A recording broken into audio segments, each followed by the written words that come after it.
أعوذ بالله من الشيطان الرجيم. بسم الله الرحمن الرحيم. أفرأيتم اللات والعزى ومناة الثالثة الأخرى ألكم الذكر وله الأنثى تلك إذا قسمة ضيزى إن هي إلا أسماء سميتموها أنتم وآباؤكم ما أنزل الله بها من سلطان إن يتبعون إلا الظن وما تهوى الأنفس ولقد جاءهم من ربهم الهدى أم للإنسان ما تمنى فلله الآخرة والأولى. صدق الله العظيم. أفرأيتم اللات والعزى، بس کیا تم نے دیکھا ہے لات کو اور عزا کو، ومناة الثالثة الأخرى،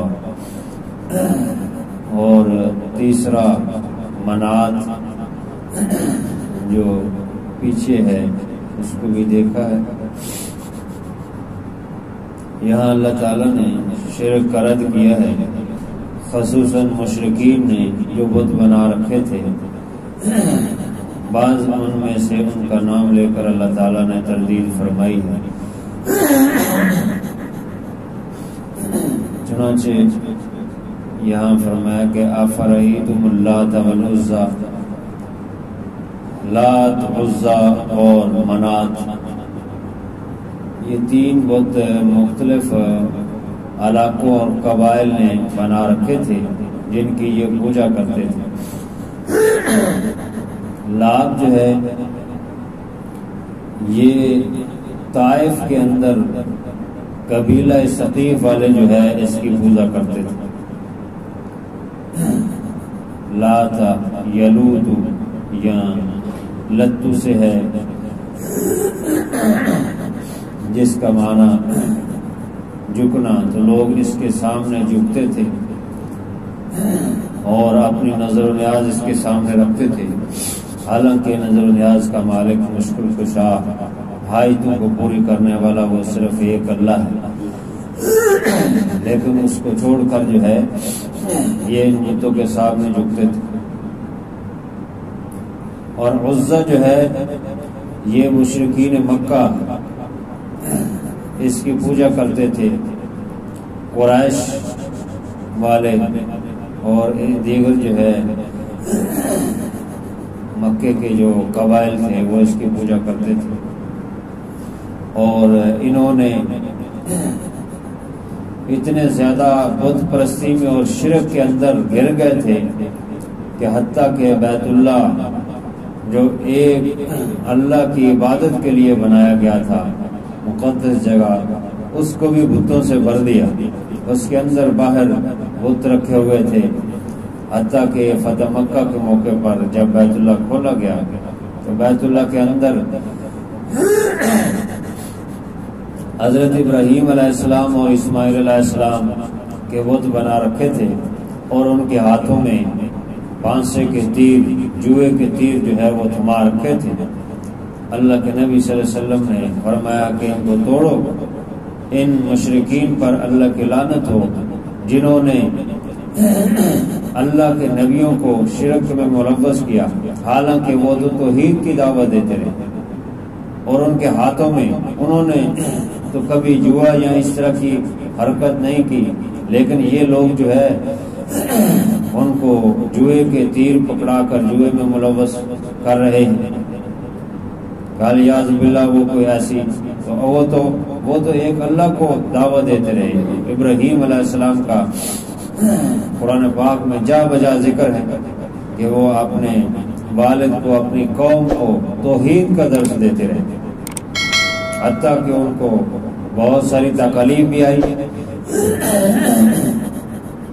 تو اس طرح آپ صلی اللہ علیہ وسلم نے فرمایا کہ لعنت ہو یہود پر کہ جنہوں نے انبیاء علیہ السلام پر زنا کی تہمتیں لگائی، اور مشرکین پر لعنت ہو کہ انہوں نے اللہ کے انبیاء کی طرف جو ہے جوئے کی نسبت کی ہوئی.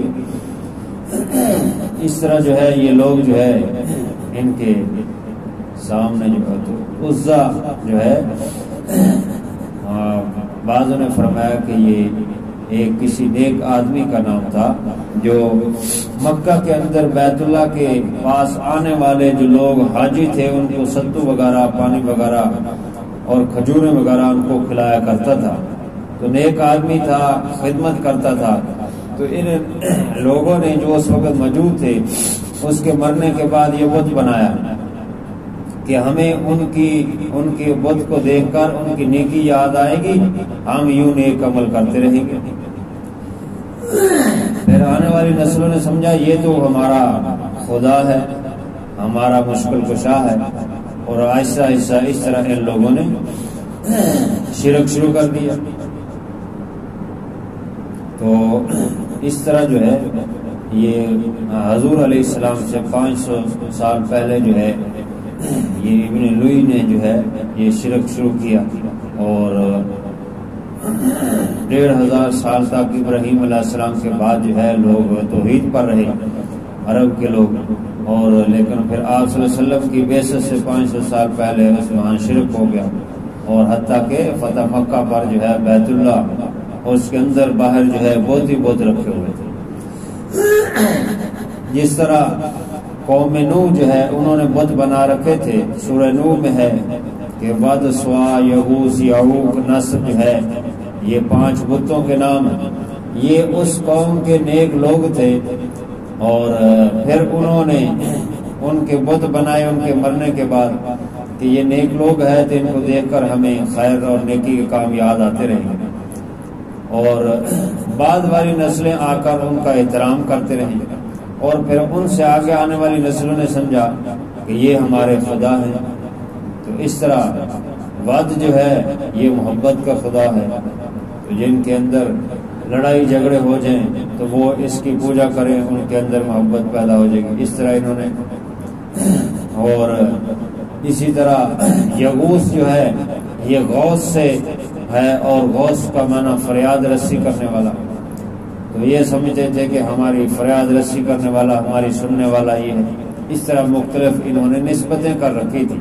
جیسے مشرکین مکہ نے یہاں 3 بتوں کا ذکر ہے, لیکن انہوں نے جو ہے بہت سارے بت بنا رکھے تھے مختلف چیزوں کے, مختلف کاموں کے لیے, کوئی اولاد کے لیے, کوئی بارش کے لیے, کوئی مشکل کے لیے, کوئی کسی حاجت کے لیے بت بنا رکھے تھے. تو اس طرح شرک کرتے تھے. غزوہ احد میں ابو سفیان نے یہ نعرہ لگایا تھا کہ لنا عزا ولا عزا لکم. تو آپ صلی اللہ علیہ وسلم نے فرمایا ان کو جواب دو, اللہ مولانا ولا مولا لکم, اللہ ہمارا مولا ہے, ہمارا کارساز ہے, اور تمہارا مولا نہیں اللہ, کیونکہ تم اللہ کو نہیں پکارتے, شرک کرتے ہو, تم عزا کی جو ہے گن گاتے ہو. اس طرح ان کے اندر شرک. و منات جو ہے یہ مدینے کے جو قبائل تھے, اوس, خزرج اور غسانی قبائل جو ہے یہ اس کی پوجا کرتے تھے. یہ ساحل سمندر کے پاس انہوں نے رکھا ہوا تھا اور اس کے وہاں جا کر پوجا کرتے تھے. وہ منات الثالثۃ الاخری, اور تیسرا منات ہے جو پیچھے ہے ان کے, ان کی یہ پوجا کرتے ہیں. تو یہاں یہ کہا جا رہا ہے کہ کیا دیکھا ان کو, یعنی ان کے لیے لوگ جو ہے ان کو اللہ کا شریک بناتے ہیں اور شرک کرتے ہیں, ان کی پوجا کرتے ہیں. کیا دیکھا, حالانکہ یہ تو کچھ بھی نہیں ہے, محض بے جان ہے. اور اس طرح یہ لوگ شرک کے اندر پڑے ہوئے ہیں. تو بتانے کا مقصد یہ ہے کہ اس سے دور رہو. الکم الذکر ولہ الانثی, ایک اور شرک کا ہی پہلو ہے کہ یہ مشرکین جو ہے اللہ تعالیٰ کے لیے کہتے تھے کہ فرشتے اللہ کی بیٹی ہیں, حالانکہ خود یہ پسند کرتے تھے کہ ہمیں بیٹے دیے جائیں, ہمارے ہاں بیٹے پیدا ہوں, اور بیٹی پیدا ہوتی تھی تو یہ ناپسند کرتے تھے. ان کا چہرہ غصے سے سیاہ ہو جاتا تھا, پریشانی کے عالم میں.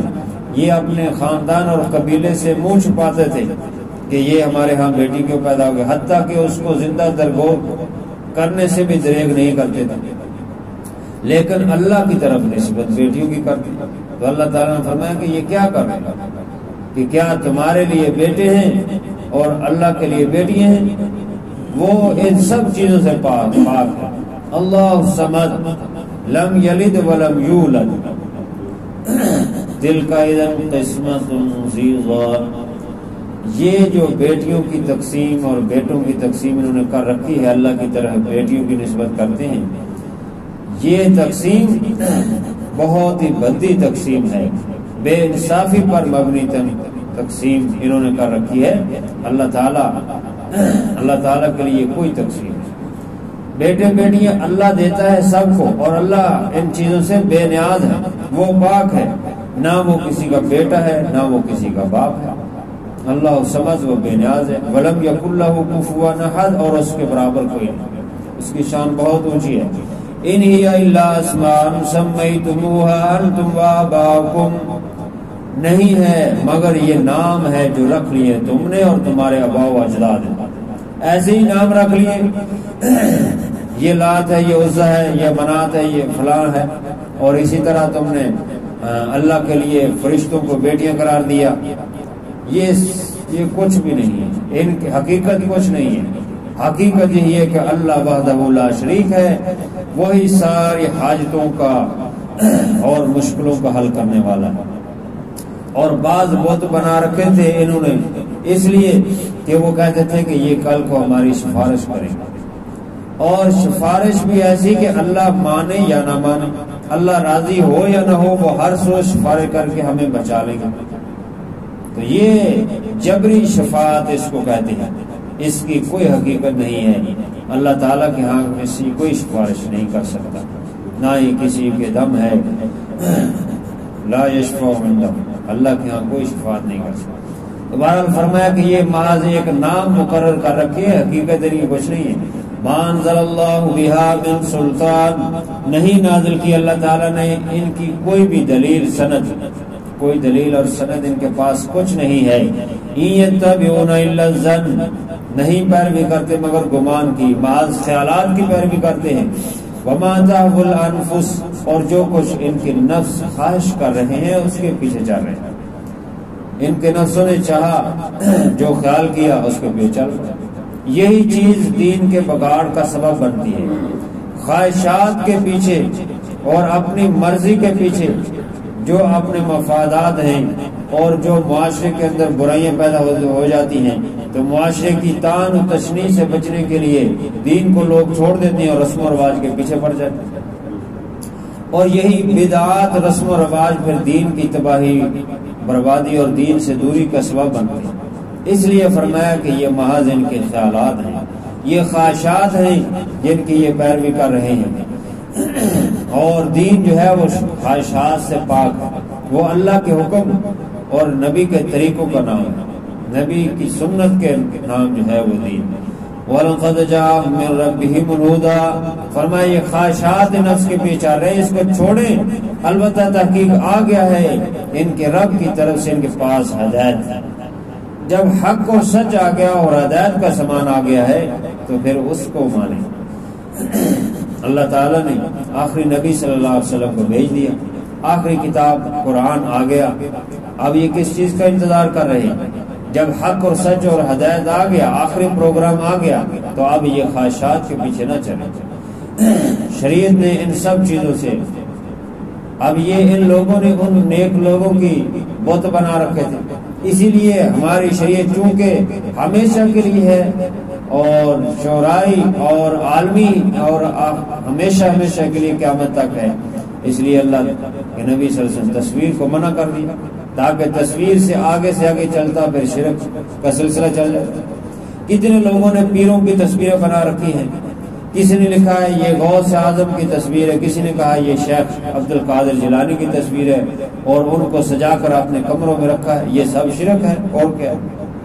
اس لیے اللہ کے نبی صلی اللہ علیہ وسلم نے منع کر دیا سختی کے ساتھ کہ تصویریں نہ بنیں، اور محض مجبوری کی جو تصویر ہے اس کی علماء اجازت دیتے ہیں، کیونکہ آج دنیا میں بعض جگہ پہ جیسے پاسپورٹ، شناختی کارڈ یا دیگر ڈاکومنٹ وغیرہ کے لیے جو استعمال ہوتی ہے، اور خواہ گھر کے اندر سجا کے رکھنا، اس کی تو بالکل اجازت نہیں ہے، جائز نہیں ہے۔ اسی طرح دیگر جو ہے جو آج کل ہم جس لت میں پڑ گئے ہیں، موبائل اور دیگر کیمرے کی تصاویر اور اس کی جو ہے دیگر چیزیں، بلا ضرورت جو ہے اس سے بھی بچنا چاہیے۔ تو بہرحال فرمایا کہ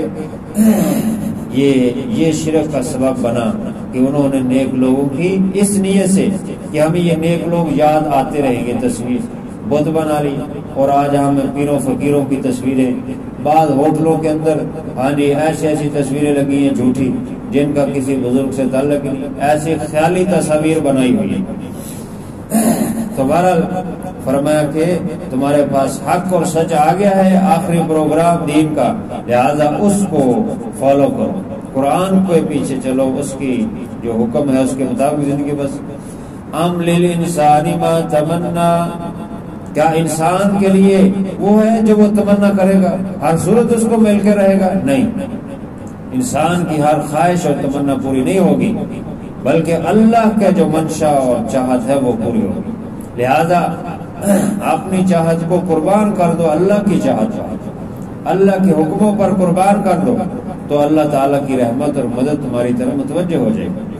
فَلِلَّهِ الْآخِرَةُ وَالْأُولَى، سارا اختیار دنیا کا اور آخرت کا اللہ کے پاس ہے، سارا اختیار آخرت اللہ کے لیے، والأولی، اور پہلا یعنی پہلی زندگی، یعنی یہ دنیا کی زندگی پہلی ہے اور آخرت بعد میں ہے، تو آخرت بھی اور یہ دنیا بھی سارا اختیار اس میں اللہ کا ہے۔ لہذا اللہ کے طرف جھکو اور اللہ کے حکموں کو پورا کرو، خواہشات کے پیچھے نہ چلو، کامیابی اسی میں ہے کہ اللہ کے حکموں کے مطابق اور نبی پاک صلی اللہ علیہ وسلم کی سنت کے مطابق اپنی زندگی کو ڈالیں۔ اللہ تعالیٰ عمل کی توفیق عطا فرمائے۔ الحمدللہ رب العالمین والصلاة والسلام علی سید الرسل وخاتم الانبیاء والمرسلین۔ ربنا آتنا فی الدنیا حسنة وفی الآخرة حسنة وقنا عذاب النار۔ اللهم اغفر للمؤمنین والمؤمنات والمسلمین والمسلمات۔ اللهم اغفر لجميع امة محمد صلی اللہ علیہ وسلم۔ یا اللہ اپنی رحمت سے ہماری حاضری کو قبول فرما، جو کمی رہ گئی اپنے فضل سے معاف فرما، بیماروں کو شفا عطا فرما۔